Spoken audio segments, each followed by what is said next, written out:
तो बच्चों इस क्वेश्चन में जो जो इन्फॉर्मेशन दी हुई है वो आप पूरी एक बार ध्यान से अच्छे से पढ़ लो। क्या बोला गया क्वेश्चन में कि L1 और L2 दो लाइन्स है जिनकी इक्वेशन पूरी पूरी दी हुई है, और एक तीसरी लाइन L है जिसमें बहुत सारे वेरिएबल है, अल्फा, L, M, गामा, इस तरह से। अब आपको क्या बोला गया कि ये जो तीसरी लाइन है वो L1 और L2 के ही प्लेन में लाई करती है, ठीक है भाई। दूसरा क्या बोला गया है कि passes through point of intersection of L1 and L2, तो L1 एंड L2 के पॉइंट ऑफ इंटरसेक्शन से ये पास करती है, चलो ये भी ठीक है। और line L bisects the acute angle between L1 and L2। तो इतनी सारी इन्फॉर्मेशन पढ़ने के बाद आपको समझ में आया कि यार ये तो बहुत ही आसान है कि L1 एंड L2 के डायरेक्शन रेशियोज आपको पता है। अब आपको उसका एक्यूट एंगल बाइसेक्टर निकालना है, तो वेक्टर्स में क्या होता है ना, इंटरनल एंगल बाइसेक्टर आसानी से आता है। तो आपको पहले तो ये पता लगाना है कि उनके बीच का जो इंटरनल एंगल है वो एक्यूट है या ऑब्ट्यूज। यानी कि अगर आप लाइन 1 का जो डायरेक्शन वेक्टर है उसको B1 वेक्टर नाम दे दो, उसके जो कंपोनेंट्स होंगे 1, -1, 3, और जो लाइन 2 है उसका डायरेक्शन वेक्टर आप B2 वेक्टर बोल दो, इसके कंपोनेंट्स होंगे -3, -1, 1। आप इनके बीच का एंगल बिटवीन देम निकालने जाओ तो cos theta will be equals to B1 vector dot B2 vector divided by magnitude of B1 vector into magnitude of B2 vector.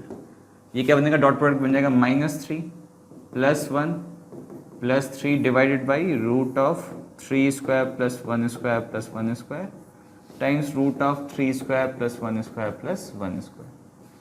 ठीक है, तो ये आ जाएगा एक तरह से 1/11 विच इज पॉजिटिव। मतलब इनके बीच का एंगल कैसा है, थीटा अपने आप में एक्यूट एंगल है। That means internal angle bisector जो होगा, internal angle bisector will be acute angle bisector. ठीक है, और इंटरनल एंगल बाइसेक्टर क्या होता है, ये होता है A cap plus B cap के पैरेलल में कोई भी वेक्टर। ठीक है, तो यहाँ पे मैं बोल देता हूँ कि जो इंटरनल एंगल बाइसेक्टर वो होगा B1 cap plus B2 cap के अलॉन्ग, जो कि हो जाएगा B1 कैप क्या बनेगा भाई, I cap minus J cap plus 3K cap upon root of 11 plus ये हो जाएगा -3I cap minus J cap plus K cap upon root of 11। ठीक है, रूट ऑफ 11 आपने कॉमन ले लिया, I का कंपोनेंट क्या हो जाएगा -2I cap -2J cap and plus 4K cap. ठीक है, इसमें चाहे तो आप -2/√11 कॉमन ले लो, बच जाएगा आपके पास I cap plus J cap -2K cap. तो जो डायरेक्शन वेक्टर हो गया तीसरी लाइन का B वेक्टर ही हो जाएगा एक तरह से 1, 1, -2 का कोई भी मल्टीपल, इसको कोई भी मल्टीपल है वो डायरेक्शन रेशियो रहेगा। अब इसके डायरेक्शन रेशियोज दिया हुआ क्या है, ये दिए हुए हैं इक्वल्स टू L, M, -2। तो आप कंपेयर करोगे इन दोनों को तो लैम्डा के लिए लकीली 1 ही आ जाएगी। तो यहाँ से मेरे पास L इक्वल्स टू तो आ गया 1 और M भी इक्वल्स टू आ गया 1।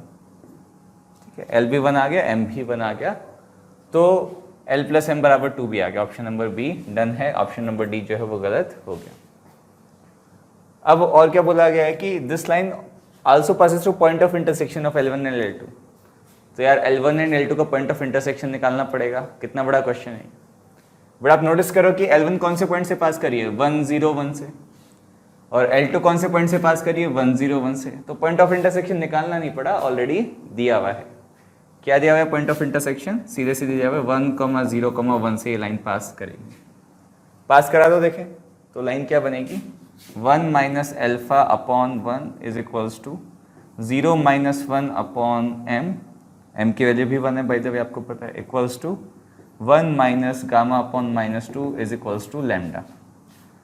तो आप यहाँ से पाओगे कि लैम्डा की वैल्यू तो -1 आ गई और लैम्डा की वैल्यू इक्वल्स टू -1 आ गई। तो यहाँ से अल्फा की वैल्यू क्या आ जाएगी, अल्फा की वैल्यू आ जाएगी 2 एंड गामा की वैल्यू क्या आ जाएगी, -1। तो अल्फा और गामा में रिलेशन देख लो, अल्फा माइनस गामा हो जाएगा 3, तो ये C ऑटोमेटिकली गलत हो जाएगा।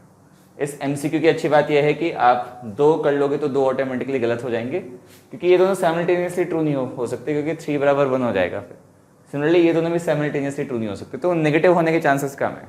4 में से 2 सही होने, 2 गलत होने, या फिर मतलब ये सही होगा तो ये डेफिनेटली गलत होगा और ये सही होगा तो ये डेफिनेटली गलत होगा। तो कैलकुलेशन थोड़ी रिलेटिवली कम करनी पड़ रही है।